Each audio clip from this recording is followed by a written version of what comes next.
하나님 아버지와 우리 주 예수 그리스도로부터 오는 은혜와 평강이 이 자리와 온라인으로 예배를 드리는 모든 그리스도의 청년들, 또 오부 예배의 성도님들께 함께하기를 우리 주님의 이름으로 축원합니다. 또 내일부터 우리 민족의 고유 명절인 설 연휴가 시작이 되는데, 각자의 자리에서 사랑하는 가족들과 또 오랫동안 만나지 못했던 지인들도 만나시면서 주님 안에서 온전히 쉬시고 또 그렇게 재충전의 시간도 잘 가져가실 수 있기를 축복합니다. 오늘 설교의 제목이 다시 한번 미래를 살다입니다. 그런데 오늘 다드림 찬양대에서 불러주신 찬양의 제목이 뭐였냐면 내일 일은 난 몰라요 예요. 제가 어렸을 때 한 8살, 9살 때 그렇게 자주 불렀던 찬양이 나와서 한편으로 마음이 참 뜨겁고 먹먹하고 감사하면서도 한편으로는 저 혼자서는 웃음이 나기도 하고, 여러분들은 안 웃기신 것 같아요. 저는 엄청 웃었는데, 또 설교 제목을 바꿔야 하나 생각하면서도 평소보다 더 재밌게 또 저 스스로 은혜를 받으면서 설교를 썼던 것 같습니다. 그런데 오랜만에 그 찬양 제목을 보니 어렸을 때 생각도 나고, 그래서 유튜브로 들어가가지고 몇 번 그 찬양을 들어보았습니다. 그런데 그 찬양의 가사가 이렇습니다. 중간 부분을 조금 읽어보겠습니다. 내일 일은 난 몰라요. 장래일도 몰라요. 아버지여 날 붙드사 평탄한 길 주옵소서. 좁은 이 길 진리의 길 주님 가신 그 옛길 힘이 들고 어려워도 찬송하며 갑니다. 순교자의 본을 받아 나의 믿음 지키고 순교자의 신앙 따라 이 복음 전하세. 내일 일은 난 몰라요. 장래일도 몰라요. 아버지여 아버지여 주신 소명 이루소서. 이 가사를 가만히 묵상하니 고통스러운 현실을 마주한 한 명의 신앙인의 모습이 제 머릿속에 그려졌습니다. 아무것도 예측이 되지 않고 예측 불가능한 상황 속에 놓여있는 한 신앙인, 그럼에도 주님이 가신 그 길을 찬송하며 따라가고 어떤 상황에서도 나의 믿음을 잘 지키고 주님이 주신 소명을 이루겠노라고 다짐하는 그 신앙인의 모습이 제 머릿속에 그려졌습니다. 그리고 생각해 보았습니다. 이것이야말로 미래를 사는 신앙인의 자세이구나. 얼핏 보면 오늘을 그냥 버티는 것처럼 보이지만 어려운 현실 속에서 어려운 것만 보고 그 어려움에 물들어 버리는 것이 아니라 주님께서 부르신 그 소명을 기억하고 걸어갈 길을 바라보면서 그 길 끝에 서 계신 주님을 붙잡기 위해 오늘을 신앙으로 채우는 것이 바로 미래를 사는 삶이구나라는 생각을 해보게 되었다라는 것입니다. 오늘 본문을 보면 계속해서 우리가 살펴보고 있는 예레미야가 그런 삶을 살기로 선택하고 있다라고 하는 사실을 우리는 보게 됩니다. 다 함께 예레미야 32장 1절에서 2절의 말씀을 한번 읽어보도록 하겠습니다. 유다의 시드기야 왕 10째 해 곧 느부갓네살 18째 해에 여호와의 말씀이 예레미야에게 임하니라. 그때에 바벨론 군대는 예루살렘을 내워싸고 선지자 예레미야는 유다의 왕의 궁중에 있는 시위대 뜰에 갇혔으니. 아멘. 오늘 본문이 나타난 시기는, 오늘 본문에 기록된 시기를 보면 시드기야 왕 10째 해, 곧 느부갓네살 18째 해라고 기록하고 있습니다. 이게 언제냐면 남유다가 완전히 멸망하기 직전인 남유다가 기원전 587년에 멸망을 했는데 그 한 해 전인 기원전 588년입니다.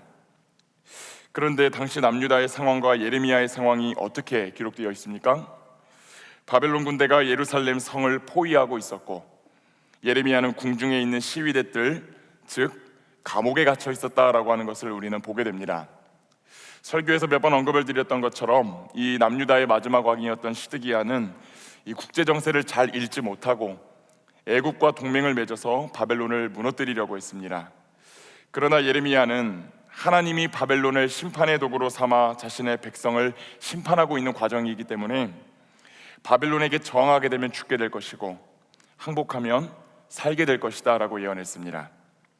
오늘 보면 3절에서 5절을 보면 그 이유 때문에 예레미야가 왕을 비롯한 많은 백성들의 미움을 사서 감옥에 갇히고 또 이곳저곳으로 옮겨다니며 매를 맞고 고난을 당하고 있는 것을 보게 됩니다.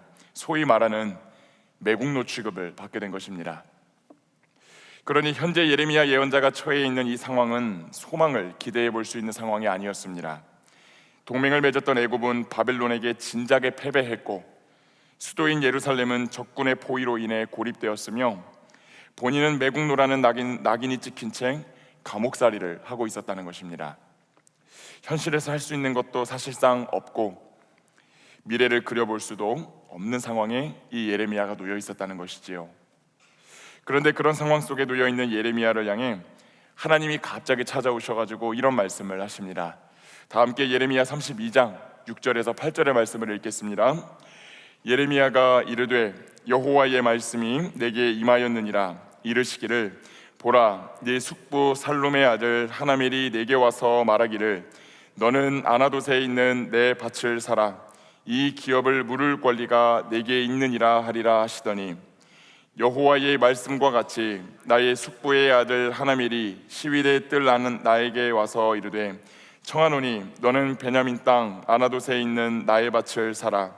기업의 상속권이 내게 있고 물을 권리가 내게 있으니 너를 위하여 사라 하는지라. 아멘. 하나님이 예레미야에게 한 가지 소식을 전해주십니다. 예레미야의 숙부, 즉 삼촌의 아들인 하나멜이라 이름하는 그 사촌이 와가지고 고향인 아나돗에 있는 밭을 사라고 권유할 것이다 라고 알려주십니다. 예레미야야, 내 사촌이 너에게 와서 고향 땅을 사라고 말할 것이다 라고 이 하나님이 예고하신다는 것이죠. 이후 정말 하나멜이 그 감옥에 갇혀 있는 예레미야를 찾아옵니다. 그리고 말합니다. 너는 베냐민 땅 아나돗에 있는 나의 밭을 사라. 기업의 상속권이 내게 있고 물을 권리가 내게 있으니 너를 위하여 사라라고 말합니다. 이 말은 이스라엘의 율법에 나와 있는 기업 물을 자의 권리를 너가 이행하여라 라고 하는 말입니다. 잠시 본문의 이해를 위해 이 기업 물을 자 개념에 대해서 좀 한번 설명을 드리려고 합니다. 예전에 한 2차례 정도 룻기 설교를 했을 때 설명을 드렸던 개념인데, 먼저 기업 물을 자라고 하는 말은 히브리어로 고엘이라고 부릅니다. 한번 따라해 보겠습니다. 고엘. 네, 이 고엘 제도는, 이 기업 물을 자 제도는 한마디로 정의하면 당시 이스라엘이 친족끼리 행하던 상호 보호 제도였습니다. 크게는 땅 무르기, 몸 무르기, 피 무르기를 통해 친족들을 서로 보호했다라고 하는 것입니다. 여기서부터 꼬이기 시작하죠. 하나씩 좀 설명해 보겠습니다. 먼저 땅 무르기, 땅을 무른다라고 하는 것은 가난으로 인해 하나님께 받았던 땅이 외부에 팔려나갔을 경우 경제력을 갖고 있는 친척이 되사와 줌으로 그 친척의 삶을 회복시켜 주는 것입니다. 땅을 잃어버리게 되었을 때 땅을 경제력이 있는 친족이 되사와서 돌려주는 것입니다. 몸무르기도 비슷합니다. 가난으로 인해 이스라엘인이 노예로 팔려나가게 되면 값을 주고 되사와서 종으로 살아가게 하는 것이 아니라 자유인으로 살아가게끔 하는 것입니다. 마지막으로 피 무르기는 만약에 친척이 무고하게 살해됐을 경우 복수를 해주는 책임을 의미합니다. 오늘 예레미야의 사촌인 하나멜이 와서 예레미야에게 그 기업 물을 자의 책임을 다해달라고 말하고 있는 것입니다. 물론 하나멜이 왜 땅을 처분하려고 했는지에 대한 이유는 나오지 않습니다. 그가 경제적인 궁핍에 처했을 수도 있고, 아니면 나라가 망하기 직전이니 빨리 땅을 처분해서 도망가야겠다라는 생각을 했을 수도 있습니다. 한 가지 분명한 것은 어떤 경우였다 할지라도 이 예레미야가 하나멜의 청을 들을 필요가 없었다라고 하는 것입니다. 앞서 살펴보았듯 남유다가 완전히 망하기까지는 1년밖에 남지 않은 상황이었습니다. 심지어 그는 매국노로 몰려 감옥에 갇혀 있습니다. 그 땅을 사봐야 예레미야가 그 땅에 갈 수도 없을 뿐더러 사용하여서 이익을 남길 수도 없다라고 하는 것입니다. 여러분이 예레미야라면 어떻게 하셨겠습니까? 여러분이 예레미야라면 이때 어떻게 하셨겠어요? 그 사촌이 하는 부탁을 들어 그 무용지물의 땅을 구매하셨겠습니까? 땅을 사본 경험이라고는 어렸을 때 땅 따먹기 한 거 말고는 없으셔가지고 잘 모르시겠나요? 지금 이 순간 잠에 드신 분들 계시면 빨리 깨셔가지고 좀 설교에 집중하시면 좋겠습니다. 그 설교를 부분적으로 들으시고 오늘 설교에서 목사님이 땅을 사놓으라고 말씀하셨다고 전파하고 다니시는 그런 불상사는 없으시길 바랍니다. 요즘 너무 민감하기 때문에 저도 좀 살아야 될 것 같습니다. 누구나 잘 알듯 부동산으로 한몫 잡을 수 있는 상황이 될 때 사람들은 빛을 내서라도 땅과 집을 삽니다. 그러나 망해가는 나라 안에 살면서 땅을 사는 사람은 없습니다. 그 사람은 만약 그런 사람이 있다면 시대를 분간 못하고 경제관념이 없는 사람이라고 평가받을 것입니다. 그런데 예레미야가 그 바보 천치처럼 보이는 일을 하고 있다는 것을 보게 됩니다. 다 함께 예레미야 32장 8절 후반절부터 12절의 말씀을 한번 읽어보도록 하겠습니다.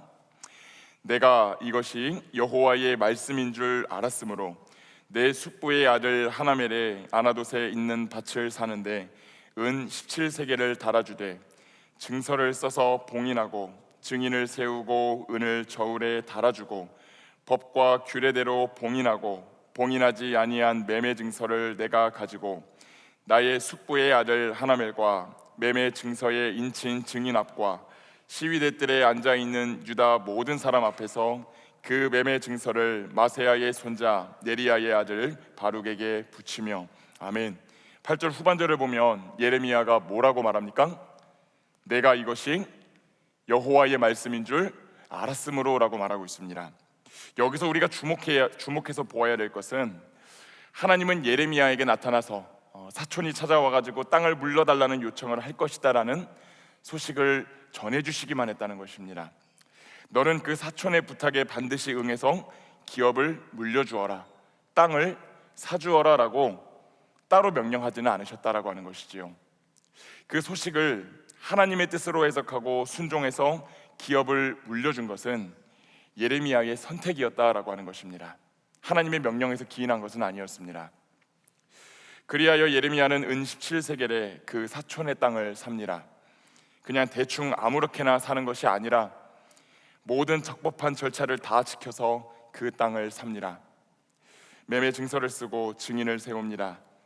그리고 시위대들에 앉아있는 모든 유다 백성들이 보는 앞에서 그 계약을 진행합니다. 사랑하는 여러분, 현실이 무너지고 미래가 보이지 않는 순간조차 하나님의 율법과 말씀에 순종할 필요가 있을까요?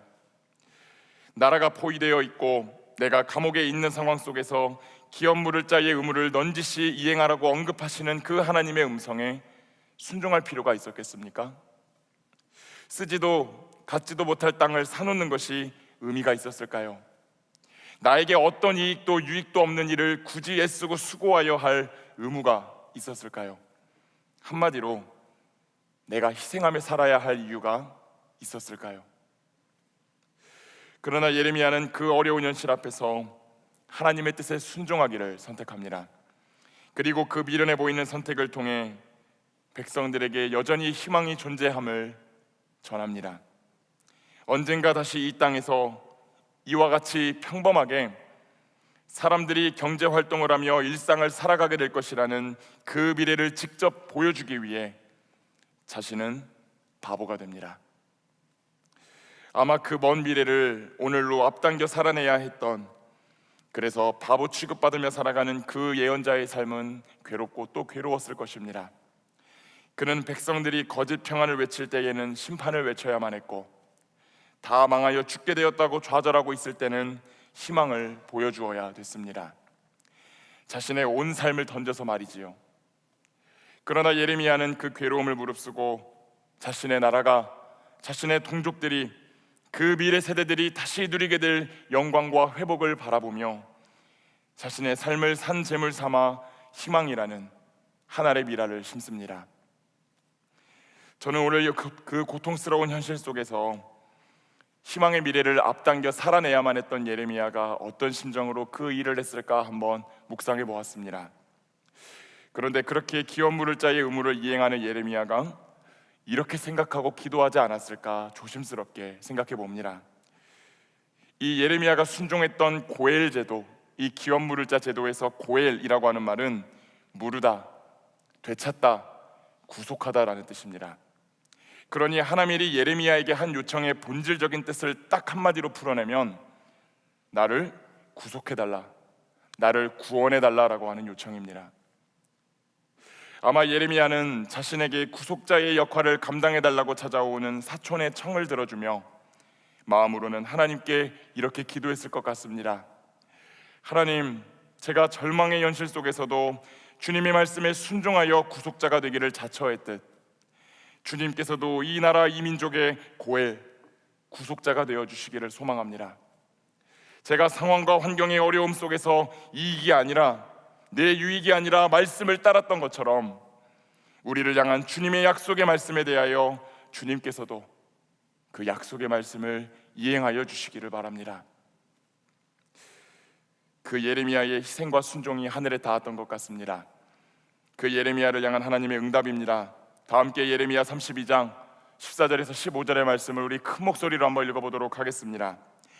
만군의 여호와 이스라엘의 하나님께서 이와 같이 말씀하시기를 너는 이 증서 곧 봉인하고 봉인하지 않은 매매 증서를 가지고 토기에 담아 오랫동안 보존하게 하라. 만군의 여호와 이스라엘의 하나님께서 이와 같이 말씀하시니라. 사람이 이 땅에서 집과 밭과 포도원을 다시 사게 되리라 하셨다 하니라. 아멘. 마치 주님이 이렇게 말씀하시는 것 같습니다. 그래, 온몸을 던져 모든 이들에게 희망의 미래를 미리 보여준 너의 순종을 내가 기억한다. 네가 친척의 구속자가 되었듯 나도 이 백성들의 구속자가 되어줄게.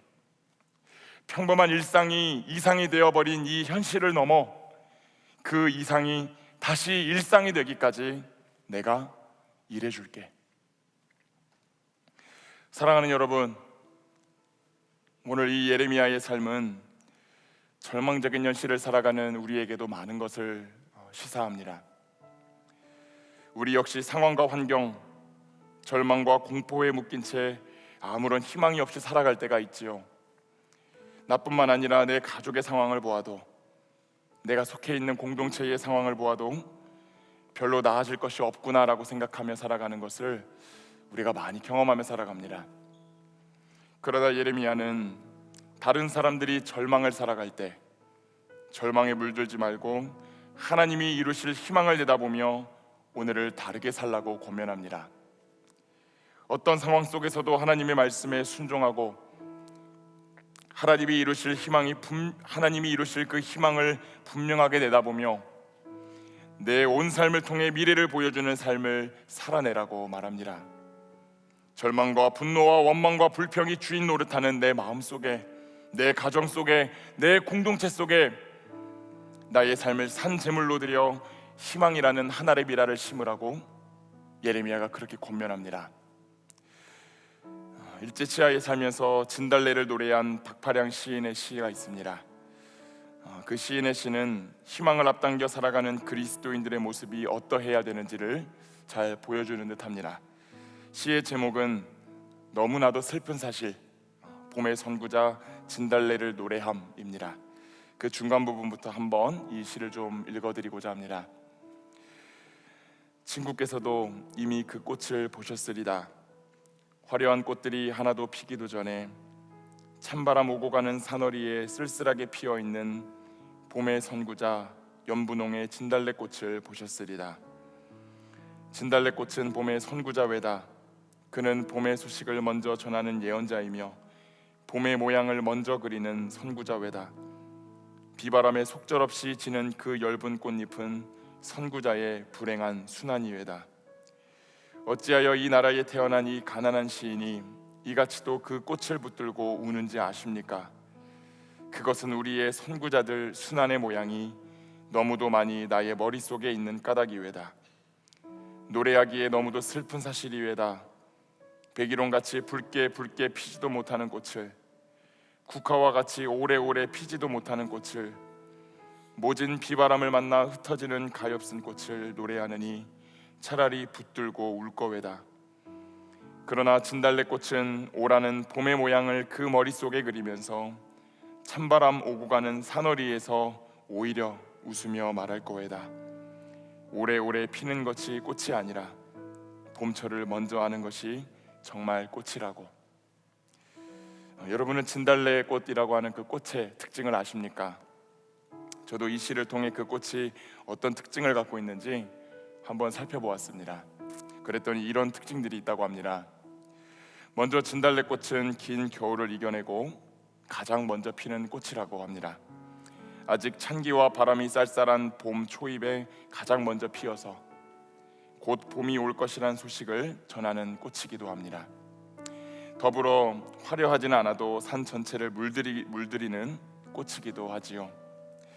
그러나 아직 겨울 기운이 다 지나지 않은 때에 제일 먼저 피기 때문에 그 추위를 받아내야 하는 숙명을 가지고 있는 꽃이기도 합니다. 사랑하는 여러분, 오늘 이 예레미야는 이 세상에서, 가정에서, 공동체에서 살아가는 그리스도인의 사명이 어쩌면 이 진달래꽃과도 같다라고 말하고 있는 것 같습니다.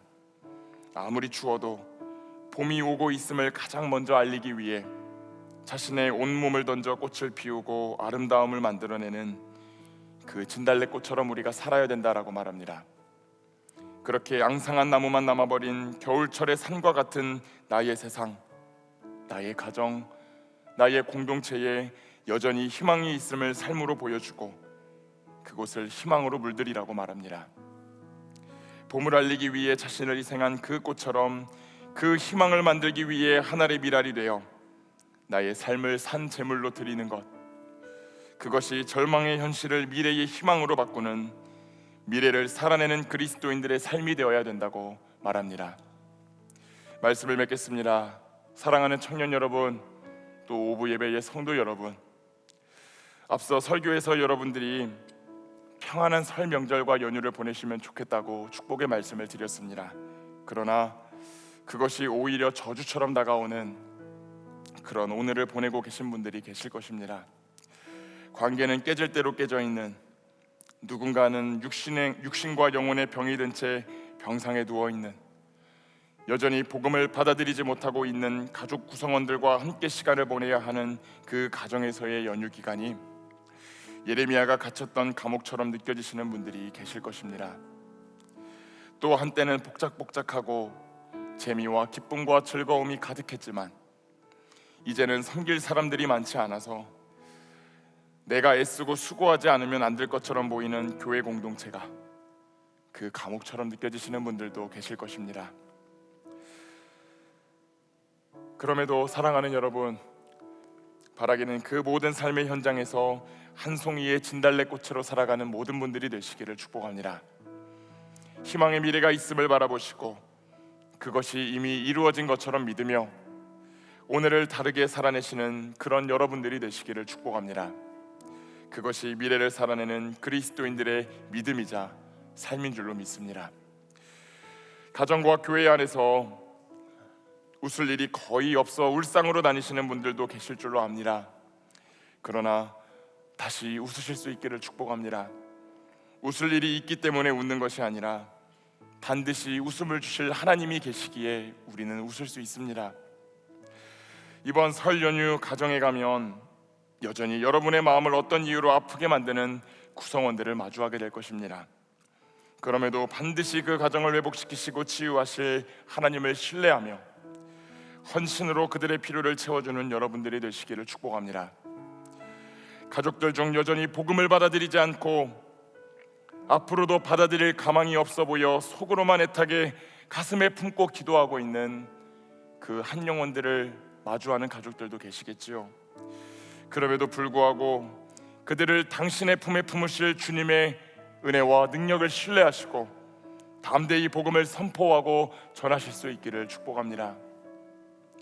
여러 이유로 즐거움과 감동이 사라져버린 것처럼 보이는 공동체의 상황을 마주하실 때도 있습니다. 그럼에도 불구하고 섬기고 희생하는 자리를 찾아가서 희망을 만들어내시는 여러분들이 되시기를 축복합니다. 그렇게 수많은 추위 속에서도 아름답게 피어난 꽃과 같은 여러분의 언행과 삶을 통하여 많은 이들에게 희망을 심고 전하는 일을 해내시기를 축복합니다. 물론 그렇게 순종하고 희생하고 섬기고 봉사하고 낮아지는 것이 어리석게 보일 수도 있습니다. 그러나 그렇게 미래를 살아내고 타인의 삶 가운데 미래를 심어나갈 때 우리가 피고 지었던 그 자리에 다시 푸른 싹과 푸른 나무들이 무성하게 자라는 역사가 일어나게 될 줄로 믿습니다.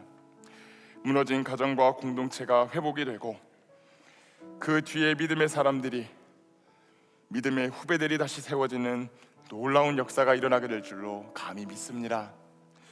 그 믿음을 가지고 한 송이의 진달래꽃이 되어 허허벌 방과도 같은 나의 삶과 공동체에 봄이 오고 있음을 알리는 미래와 희망의 전령으로 살아가는 모든 그리스도의 청년들과 오부 예배의 성도님들이 되시기를 우리 주님의 이름으로 축원합니다. 기도하겠습니다. 사랑과 은혜가 충만하신 아버지 하나님, 이 시간 미래와 희망을 바라볼 수 없는 순간 속에서도 미래를 살아내고자 이 자리에 모인 그리스도인들을 축복하여 주시기를 원합니다.